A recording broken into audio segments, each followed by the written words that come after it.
Welcome back to Gold Derby. I'm Christopher Rosen. I'm so pleased to be joined by Florencia Martin, the outstanding production designer whose new film is Damien Chazelle's Babylon. Florencia, I love this movie. It's incredibly, it's just so much fun. But I would love to know, like, what were your first conversations with Damien like about the project and like what he wanted to achieve and how you kind of helped get it there, I guess.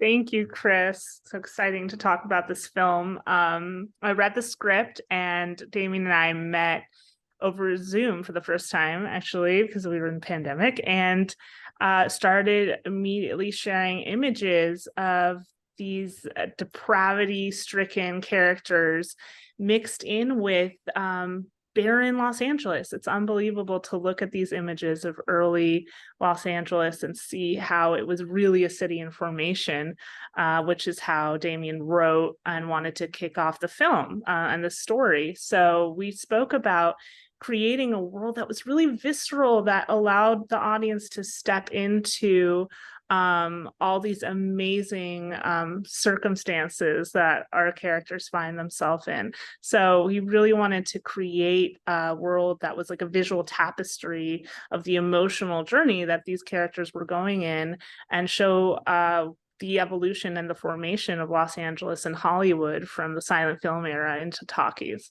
and then later on into where we find Manny at the end. Right.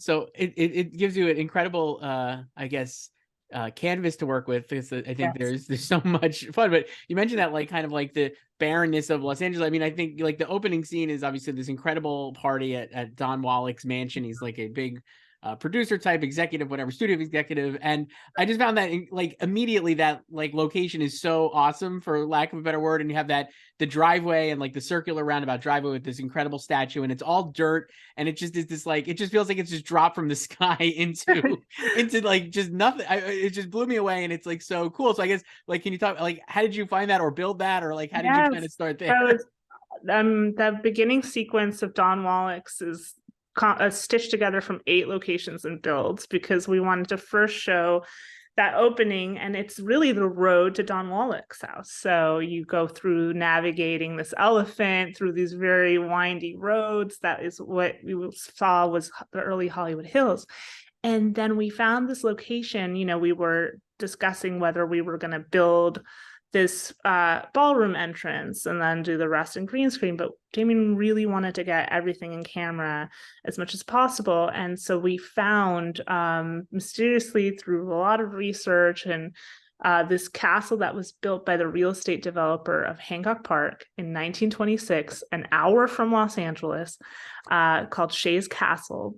And what we ended up doing was re-landscaping, so you felt this like early formation of this house, small palm trees, a front gate, the rotunda that has this sculpture that Nellie runs into, and the entrance to the ballroom, which we extended on location.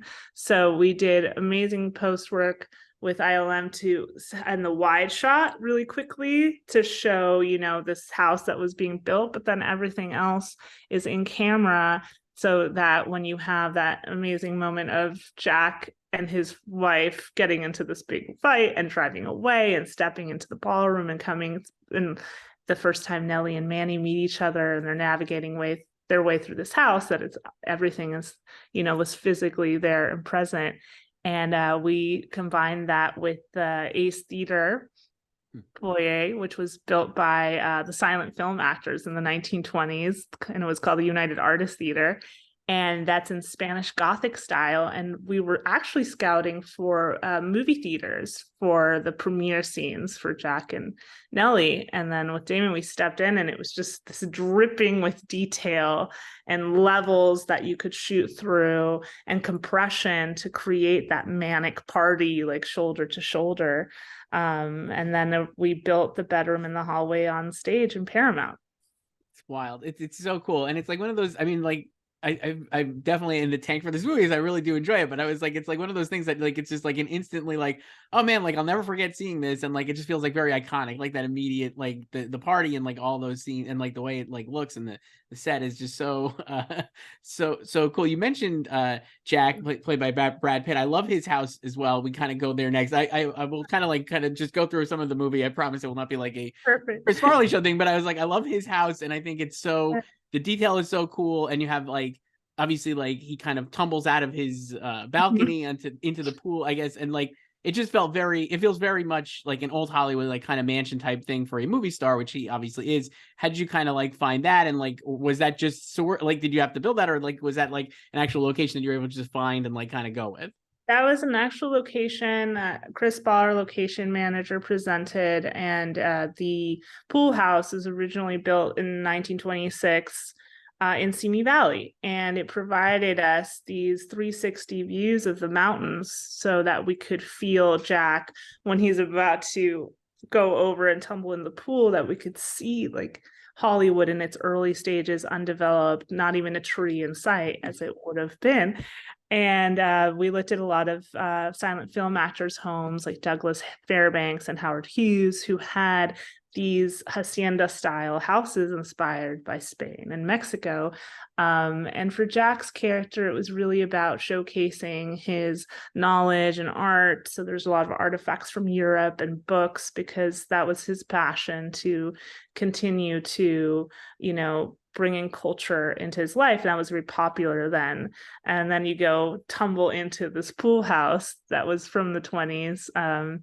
And we had these beautiful gardens and vistas. So that constant feeling nature with these big houses that they were constructing, and that contrast was really important for us. When you're doing that kind of stuff, like you said, like all the details in Jack's house that are like very specific toward him that are probably not going to register right a lot of times like immediately, right? Like obviously it's just there, you're kind of adding depth to his place and making it real. And how much of that do you like, does that help like Brad Pitt also kind of get the character? Like how do you kind of think about that and your role in that to help flesh out like the performance too? Because you're putting the actor in this space that like their character lives in and like has like very like a real feel like I would have like in my house or whatever, your house, you know what I mean? Like that kind of thing. Yeah, that's really important with us, with our set decorator, Anthony Carlino, and our prop master, Gay Perello, to, as much as possible, give both the actors and Damien and our cinematographer, Alina Sandagram, the ability to move through a space and, have everything be real and not, we didn't work with CG. So even when we get into the early kinoscope, of being able to provide an environment that could completely immerse everyone, especially once you bring in Mary Sofris's amazing costumes and picture cars and animals, it just was an amazing opportunity and ability to be able to build these worlds out completely.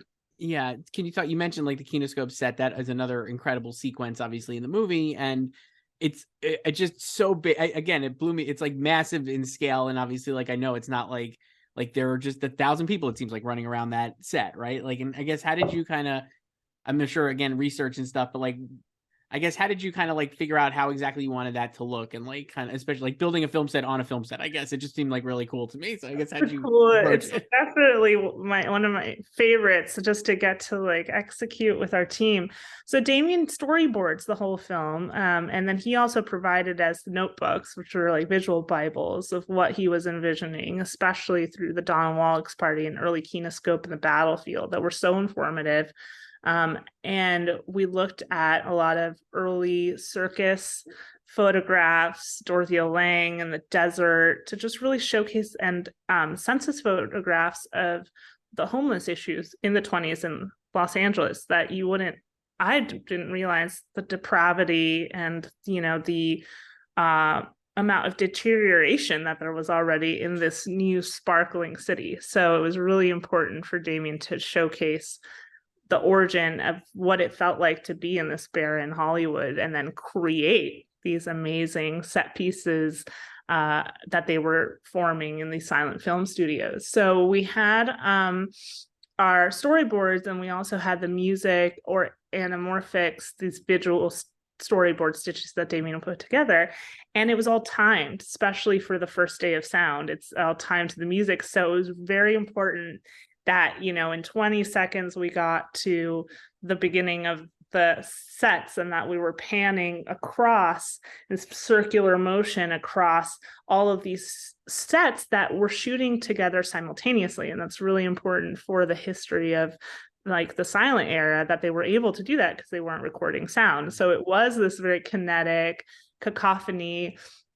And it was really amazing to be able to like showcase that fact that here they were shooting a jungle set next to a cook set, next to, an exotic scene in the Orient, and then this bar during the gold rush that turns out to be Nellie's set, and then working with Linus about how they would have set these sets orienting to the sun and the sun path and shade cloths because they needed to control the light like we do today, but how did they do it in the 20s? And with our amazing construction team led by Mike Deersing of using all true size lumber that wasn't planed down yet and nails, and we were shooting anamorphic. So it was important to me to get the feeling that these were all in construct and could be ripped down as easily as put up. And so we actually purposely made the sets smaller and shorter so that you could feel the construct of the sets, the technology of all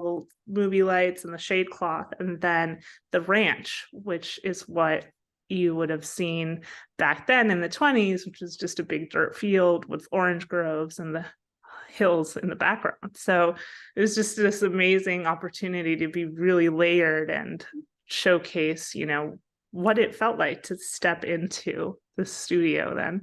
Yeah, for sure. We have to wrap up here. So I have one last quick question, I guess. That you mentioned like scouting movie houses at the end of the film. It won't spoil it, but obviously main character Manny goes to a movie theater and it's a beautiful sequence. I guess, how'd you decide like what theater would represent that, especially at that point in the film? There's this amazing theater, the Warner Theater in San Pedro, that's on a main street that's pretty preserved for that era, and the interior is the same architect that constructed the Pantages in Hollywood, but it's was a working class theater, so it just felt like a really beautiful space that showcased movie palaces, which have over 1,000-person seating. And Damien had very, very early on in his first pass of storyboards always planned these overhead shots looking down into the audience and panning across the audience and really putting us as audience viewers in the seat when Manny is having this unbelievable experience of, flashing through his experiences. And so I think that it was just important to find a theater that was reminiscent of what it felt like to have a large movie audience all looking at the screen and seeing something together. Yeah, it's really cool. It definitely is like the platonic ideal of like a movie theater, I feel like. So Awesome. we do have to wrap up, but Florencia Martin, production designer for Babylon, Damien Chazelle's new film, thank you so much. Thank you, Chris.